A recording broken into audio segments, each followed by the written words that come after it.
കണ്ണൂർ വിമാനത്താവള റൺവേ വികസനത്തിനുള്ള ഭൂമി ഏറ്റെടുക്കൽ വൈകുന്നതോടെ തീരാ ദുരിതത്തിലായി ഒരു കുടുംബം. സ്ഥലം വിട്ടു നൽകേണ്ട ഭൂവുടമയായ വൃക്കരോഗി ജപ്തി ഭീഷണിയിലാണ്. കാനാട് സ്വദേശി നസീറയ്ക്കാണ് ദുരവസ്ഥ. തലശ്ശേരി കാർഷിക വികസന ബാങ്കാണ് ജപ്തി നോട്ടീസ് നൽകിയത്. സ്ഥലം ഏറ്റെടുക്കൽ നടപടി വൈകിയതോടെ സാമ്പത്തിക പ്രതിസന്ധി ഇരട്ടിയായി എന്ന് നസീറ 24-നോട് പറഞ്ഞു. ഇങ്ങനെ അടുത്ത മാസം ഇങ്ങനെ ജപ്തിയായിട്ട് വന്ന് നോട്ടീസ് വന്നിന്. ഇല്ല, ഒന്നുമില്ല. ഗുളിക ഇപ്പം ആവശ്യത്തിന് ഹോസ്പിറ്റലിൽ മാസത്തിൽ കാണിക്കാനും വേണം. പിന്നെ ഗുളികൻ്റെ ആവശ്യത്തിനല്ല അതിനും പൈസ വേണം. ഇങ്ങനെ ഉണ്ടാകുമ്പോൾ നമുക്കൊന്നും ചെയ്യാൻ പറ്റൂല. ഇനി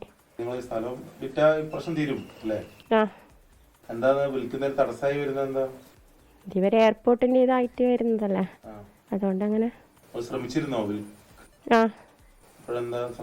ഇതൊന്നും ചെയ്യാൻ പറ്റാത്തോണ്ട് ഇനി നമുക്കൊന്നും ചെയ്യാൻ പറ്റൂലല്ലോ. ഇല്ല, ഒന്നും കിട്ടുന്നില്ല. ഇതിപ്പോ റേഷ് ഇവിടെ ഇവരെ വിറ്റാലും അതുകൊണ്ട് എടുക്കാനാളില്ല.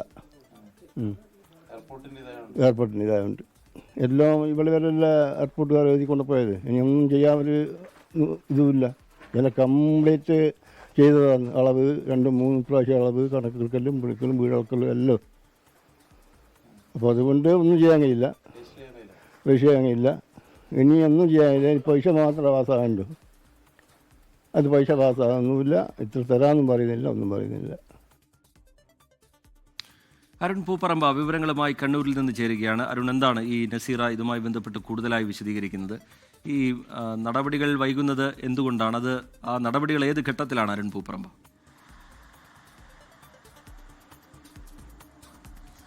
റീജിത്ത്, 8 വർഷം മുമ്പാണ് ഈ കണ്ണൂർ വിമാനത്താവളത്തിൻ്റെ 4ാം ഘട്ട റൺവേ വികസനത്തിനായി അത് ഏറ്റെടുക്കുന്ന സ്ഥലങ്ങൾ ഉൾപ്പെടെ ലിസ്റ്റ് ചെയ്തുകൊണ്ടുള്ള വിജ്ഞാപനം പുറത്തിറങ്ങിയത്.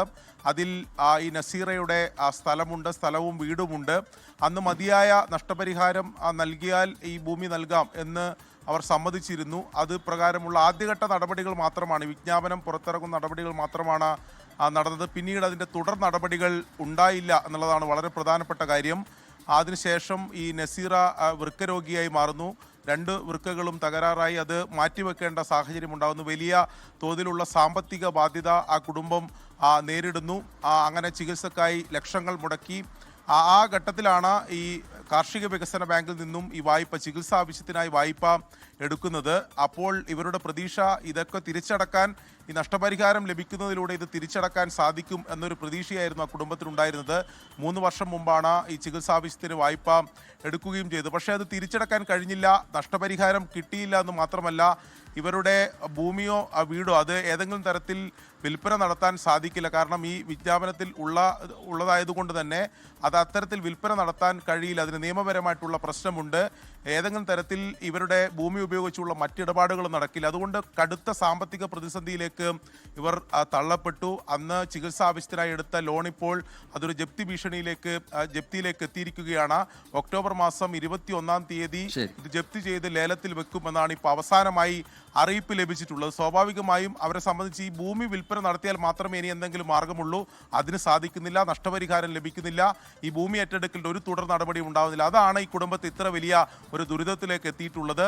ഇപ്പോൾ നമ്മൾ ഇതിൻ്റെ നടപടിയുമായി ബന്ധപ്പെട്ട് കളക്ടർ ഉൾപ്പെടെയുള്ളവരോട് ബന്ധപ്പെട്ടപ്പോൾ ആ സ്ഥലം ഏറ്റെടുപ്പിൻ്റെ തുടർ നടപടികൾ ഒരു 6 മാസത്തിനകം ഉണ്ടാകും എന്നതാണ് അറിയിച്ചിട്ടുള്ളത്. പക്ഷേ നസീറയുടെ കുടുംബത്തെ സംബന്ധിച്ച് അത്രയും കാലം കാത്തിരിക്കാൻ ഈ ഘട്ടത്തിൽ സാധിക്കുകയുമില്ല. ലോകത്തെവിടെയായാലും ഏത് സമയത്തും 24 വാർത്തകളും ഓഗ്മെന്റഡ് റിയാലിറ്റി പാക്കേജുകളും എക്സ്പ്ലെയിനറുകളും വിശദമായി കാണാൻ ഞങ്ങളുടെ യൂട്യൂബ് ചാനൽ നിങ്ങൾക്ക് സബ്സ്ക്രൈബ് ചെയ്യാം.